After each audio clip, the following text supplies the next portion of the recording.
প্রিয় দর্শক, আমি এখন এই মুহূর্তে আছি Ashulia model town. Ashulia model টাউনের অ্যাভিনিউ যে রোড, 18 নম্বর সেক্টর থেকে যে অ্যাভিনিউ রোডটা, সেই অ্যাভিনিউ রোডে আছি। আমি এখন চলে যাব এখান থেকে সরাসরি সাফিয়া হোল্ডিং লিমিটেডের যেই সেকেন্ড যে প্রজেক্ট, সেই প্রজেক্টের দিকে চলে যাব। এবং দেখেন একটু মানে প্রশস্ত রাস্তাগুলো, মানে প্রত্যেকটা প্রজেক্টের সাথে আশুলিয়া মডেল টাউনের এই ধরনের সুপ্রশস্ত রাস্তাগুলো হচ্ছে। এবং এই জায়গার যে সবচেয়ে ফ্যাসিলিটি হচ্ছে, এখানে ইউনিভার্সিটি 60টা ক্যাম্পাসের প্রধান শাখা এবং পার্মানেন্ট স্থায়ী ক্যাম্পাসগুলো এখানে 9 কাঠারও বেশি। এই প্রজেক্টে আপনারা কিন্তু VG9 অর্থাৎ 10 তলার একটা ভবন হচ্ছে এবং এখানে কিন্তু 36টা শেয়ার হবে। মানে ঢাকা শহরের মধ্যে অন্যতম এবং প্রশস্ত একটি রাস্তা, যেখানে কোনো যানজট নাই, তো কোলাহল মুক্ত একটি গ্রামীণ একটা পরিবেশ পাবেন। শুনতে পাচ্ছেন পাখির শব্দ, সব কিছু এখানে ন্যাচারাল একটা ভিউ আছে। এই রাস্তা ধরেই জাস্ট এখান থেকে একটু সামনে আমাদের প্রজেক্টটা, আমি প্রজেক্টের দিকে চলে যাব। আপনাদেরকে আজকে সাফিয়া হোল্ডিংয়ের A to Z ঘুরে ঘুরে সব কিছু দেখানোর চেষ্টা করব। ভিডিওটা একটু বড় হতে পারে, একদম না টেনে সম্পূর্ণ ভিডিও দেখবেন আশা করছি। তো আমরা এখন সরাসরি প্রজেক্টের দিকে যাব এবং আপনাদেরকে একদম মানে পুরো ডিটেলসে দেখাবো, রাস্তা সহ দেখাবো। চলুন আমরা প্রজেক্টের দিকে যাই।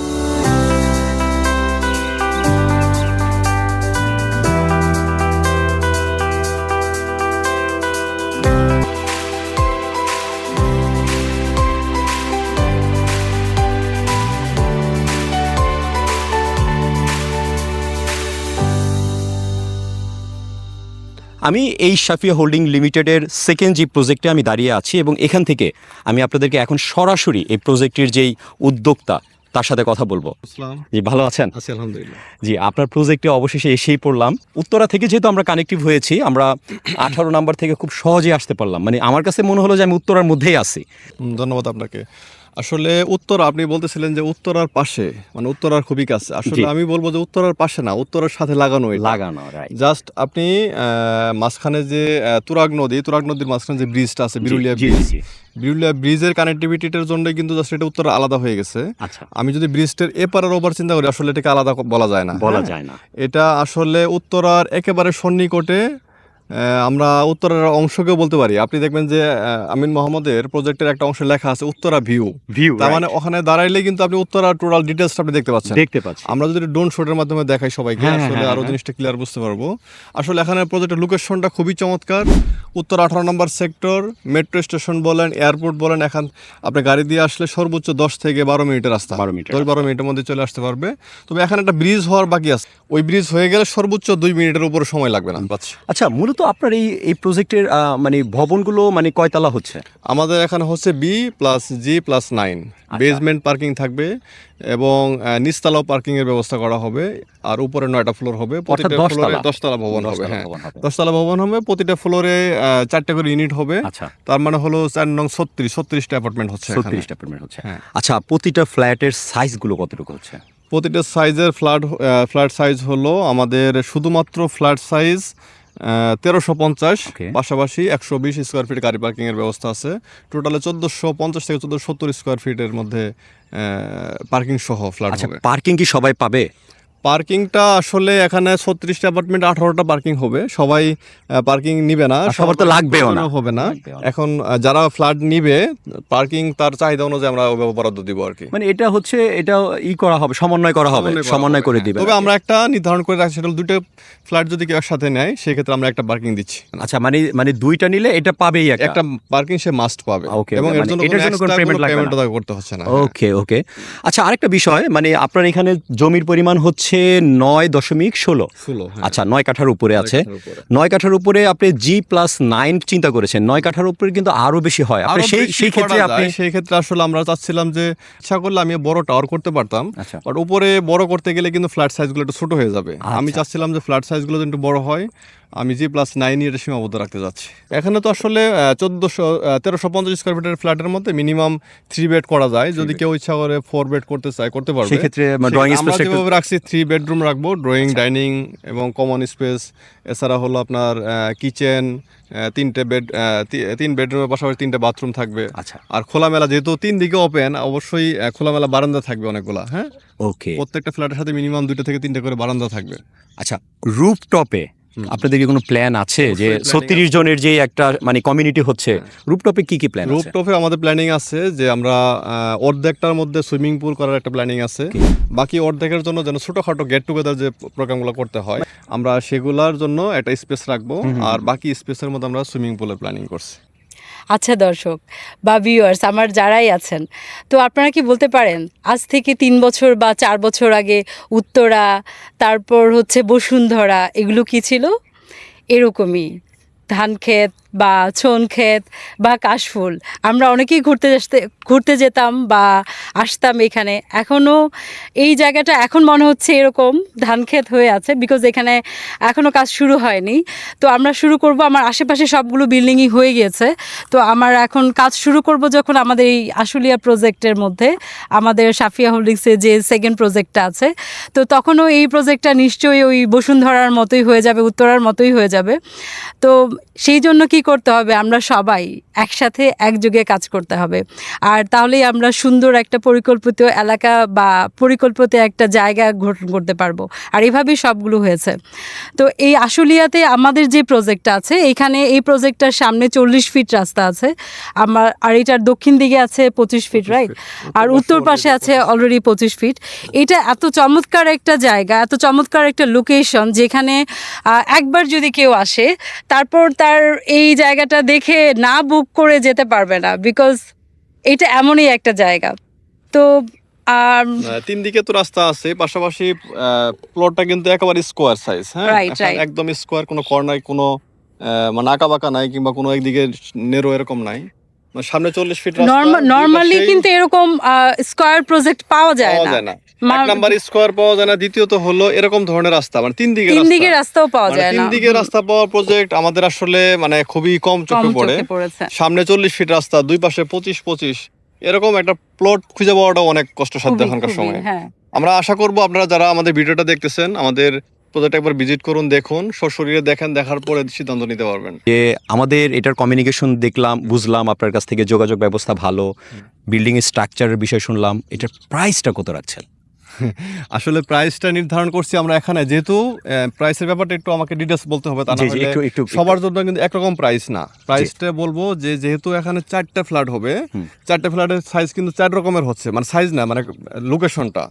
এখানে 4টা ফ্লোর, আমি একটু লোকেশন জি, অবশ্যই অবশ্যই অবশ্যই। এখন আমরা ভিডিও তো ছবি তো দেখা যাচ্ছে। জি জি জি। যে ফ্ল্যাটটা শুধুমাত্র উত্তর দিকে মুখী হবে, ওকে, উত্তরমুখী যেটা, উত্তরমুখী একটা ফ্ল্যাট, দ্বিতীয় ফ্ল্যাট হবে উত্তর এবং পূর্ব পাবে, মানে 40 ফিট 40 পাচ্ছে। ফিট রুট পাবে প্লাস 25 ফিট রুট পাবে, আচ্ছা। এটার একটা ক্যাটাগরি। জি। আর যে শুধুমাত্র উত্তর দিকে ভিউ পাবে, জি। 25 ফিট রুট পাবে, জি। তার একটা ক্যাটাগরি। আরেকটা ফ্ল্যাট হলো দক্ষিণ এবং পূর্ব, এটা Okay. একটা ক্যাটাগরি। আচ্ছা, আরেকটা শুধুমাত্র 25 ফিট রুট পাবে, যেটা দক্ষিণ দিকে শুধু পাবে, দক্ষিণ পাশটা। দক্ষিণ ভিউ পাবে। এখানে আমি 4টা ফ্ল্যাটকে 4টা ক্যাটাগরিতে করছি। শুধুমাত্র যারা উত্তরের 25 ফিট ভিউ নিয়ে ফ্ল্যাটটা নিবে, ওকে, তাদের জন্য প্রাইস ধরছি হলো 10 লক্ষ টাকা, 10 লক্ষ একেবারে টাকা। সর্বনিম্ন প্রাইস। শিওর তো 10 লক্ষ? একেবারে 10 লক্ষ আচ্ছা আচ্ছা টাকা। আচ্ছা। কারণ হলো আমি চাই যে ফ্ল্যাট মানে যেন মানে লাক্সারিয়াস, মানে যেটা নাকি, মানে দর্শক, মানে যেটা নাকি জাস্ট খালি ব্রিজটার ওই পারে গেলেই যেটা নাকি 20 থেকে 25 লাখ টাকা নিচে চিন্তাই করা যায় না। না, আরো বেশি। আরো বেশি। উত্তরা চিন্তা করেন, আচ্ছা। একটা এই 1400 স্কয়ার ফিট একটা ফ্ল্যাটের জমি শেয়ার কিনতে গেলে উত্তরার মধ্যে মিনিমাম 40-50 লক্ষ টাকা 35 আপ 40। আমি আসলে যেন ওই ফ্ল্যাট মানে লাক্সারিয়াস লাইফ যেন না হয়। আমি আচ্ছা। যারা একদম মিডল ক্লাস বলেন, যারা অল্প আয়ের মানুষ, তাদের জন্য চিন্তা করছি যেন সবাই যেন একটা ফ্ল্যাট চিন্তা করতে পারে। তো মোটামুটি এখানে যে নাগরিক যে ফ্যাসিলিটিগুলো থাকে সাধারণত, সেগুলো কি কি আছে? নাগরিক ফ্যাসিলিটিস বলতে আমরা যেগুলো বুঝাই, এখানে প্রত্যেকটা ফ্যাসিলিটিস আপনি পাবেন এখানে আপনার 7টা প্রাইভেট ইন্টারন্যাশনাল ইউনিভার্সিটি আছে। 7টা প্রাইভেট ইউনিভার্সিটি, আচ্ছা, তাদের স্থায়ী ক্যাম্পাস এখানে। আমি যদি একটু নাম ধরে বলি, এপাশে হলো Ahsania Mission, Okay. Manarat International University, Okay. Daffodil International University, এখানে Eastern University, City University, BRAC University, মানে এরকম 7টা ইন্টারন্যাশনাল ইউনিভার্সিটির স্থায়ী ক্যাম্পাস। ওয়াও, মানে এটা তো মানে অকল্পনীয়। এটা অকল্পনীয়, কারণ হলো কিছু কিছু এরিয়া আছে যেখানে ইউনিভার্সিটির ক্যাম্পাস থাকে, মানে but এটা স্থায়ী ক্যাম্পাস ক্যাম্পাস থাকে না। এখানে 7টা ইউনিভার্সিটির স্থায়ী ক্যাম্পাস করছে তারা। ওকে, এখানে স্কুল, কলেজ, মাদ্রাসা, মানে কোনো কিছুর আসলে আপনি ঘাটতি পাবেন না। প্রত্যেকটা প্রতিষ্ঠানই আশেপাশে ছড়ানো ছিটানো। এখান থেকে ওয়াকিং ডিস্টেন্সে যেমন মসজিদ আছে, মাদ্রাসা আছে, একমির একটা হসপিটাল হচ্ছে এখানে, ড্যাফোডিল ইন্টারন্যাশনাল ইউনিভার্সিটি ঠিক পিছনেই। এখানে নাগরিক সুযোগ সুবিধা বলতে যা যা বোঝানো যায় প্রত্যেকটাই এখানে অ্যাভেলেবেল পাচ্ছে। ওকে ওকে ওকে। অনেকে কিন্তু মানে চিন্তা করে যে ল্যান্ড শেয়ার ভিত্তিকের মানে কিভাবে তার লাভবান হবে, অর্থাৎ খরচটা কিভাবে ই করবে, এই বিষয়টা একটু আমাদের ক্লিয়ার। ভালো একটা পয়েন্ট বলছেন আপনি। এখানে ল্যান্ড শেয়ার ভিত্তিক আপনি অনেকে রিস্ক মনে করে, আচ্ছা অনেকে চিন্তা করে যে এটা এখন আমি ইনভেস্ট করব, কখন আমি হাতে হ্যান্ড ওভার পাই বা না পাই সেটা আসলে মানুষ থাকে না। আমি বলবো যে আপনি যদি আজকে ল্যান্ড শেয়ারের পেমেন্টটা করেন, টাকা পরিশোধ করেন, আপনি কালকে জমি রেস্টে নিতে পারতেছেন। ওকে জমি রেস্টে নেওয়া মানে হলো টোটাল সেফটি আপনার হয়ে গেল এক নম্বরে। তারপরে আমরা ধাপে ধাপে মানে জমি রেজিস্ট্রেশন হওয়ার পরে আমরা সর্বোচ্চ 3 বছর সময় নিব। 3 বছরের মধ্যে আমরা ধাপে ধাপে পর্যায়ক্রমে, আপনি টাকাটা এট এ টাইম দিতে হচ্ছে না। ওকে ধরেন আপনি এখানে বিল্ডিং কস্ট খরচ পড়বে হলো 2200 টাকা, যেটাই পড়ুক পার স্কয়ার ফিট খরচ যেটা পড়বে, সেই টাকাটা এট এ টাইম দিতে হচ্ছে না আপনাকে। না ভেঙে ভেঙে দিলে ভেঙে দিতে পারেন। কিভাবে দিতে পারবেন? আপনি কাজ শুরু করলাম এখন, 3 বছর নাগাদ আমরা কাজটা করব।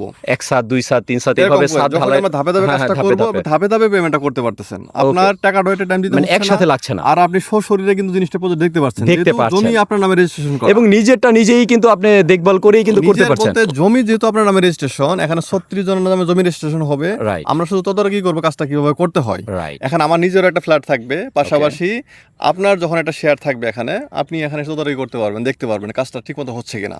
Okay. তার মানে আপনি আপনার ইনভেস্টর টোটাল সিকিউরিটি আপনি পাচ্ছেন। কিভাবে পাচ্ছেন? জমি রেজিস্ট্রেশন পাচ্ছেন, এবং পর্যায়ক্রমে যখন কাজ শুরু হবে জি। আপনি যে পরিশোধ টাকা পেমেন্ট করতেছেন সেটা আপনি কাজ চলতেছে কিনা সেটা সরাসরি দেখতে পারতেছেন।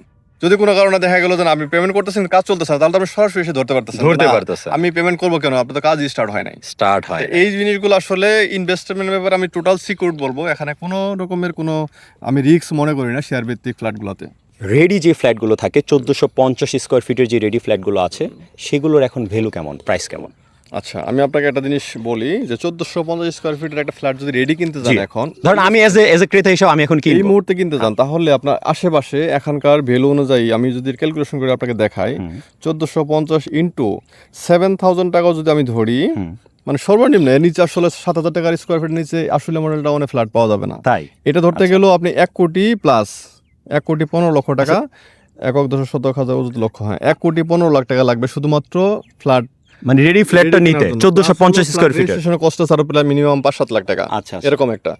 আর আমাদের এখানে যদি আপনি একটা ফ্ল্যাট নেন 1450 স্কোয়ার ফিটের ফ্ল্যাটে, প্রথম জমির শেয়ার ধরেন 10 লক্ষ টাকা, আর মেকিং কস্ট যদি আমি 2500 টাকা অ্যাভারেজ ধরি, তাহলে 36 লক্ষ টাকা, 36 লক্ষ টাকা প্লাস হলো 10 লাখ টাকা, এলো 46 লক্ষ টাকা। আর এই 46 লক্ষ টাকা কিন্তু আপনি এট এ টাইম দেওয়া লাগছে না। আচ্ছা আচ্ছা, এই টাকা আপনি 3 বছর সময় দিতে পারবেন। 3 বছর পরে কিন্তু ফ্ল্যাটের ভ্যালু আরো বেড়ে যাবে, এখন যদি 7000 টাকা হয় 3 বছর পরে মিনিমাম 8 থেকে 9000 টাকা। ক্যালকুলেশন থেকে তো এটা বোঝা যায় যে মোটামুটি অর্ধেকেরও বেশি এখানে, অর্ধেকেরও কম। মানে আপনার যদি কেউ এই ফ্ল্যাট থেকে শেয়ার থেকে একটা ফ্ল্যাট নেয়, তাহলে বাজার মূল্য থেকে অর্ধেক থেকেও কম। অনেকেই বলে 50%, আমি বলি 50% না, আমার মানে 60% কম কস্টে ফ্ল্যাট নিতে পারবে।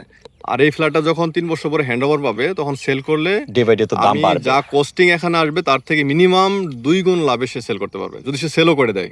ওকে, দর্শকদের উদ্দেশ্যে আপনি কিছু একটু বলেন। দর্শকদের উদ্দেশ্যে বলবো, আপনারা সশরীরে আসেন, আমার জায়গাটা দেখেন। সশরীরে দেখলে হয়তো আরও ভালো লাগবে। আমি আমার জায়গা থেকে যতটুকু ক্লিয়ার করার চেষ্টা করছি, আপনারা সরাসরি আসেন, দেখেন। দেখে আমার মনে হয় ভিডিওর থেকে সরাসরি এসে দেখলে আরও বেশি ভালো লাগবে আপনাদেরকে দেখার আমন্ত্রণ থাকলো। ধন্যবাদ সবাইকে।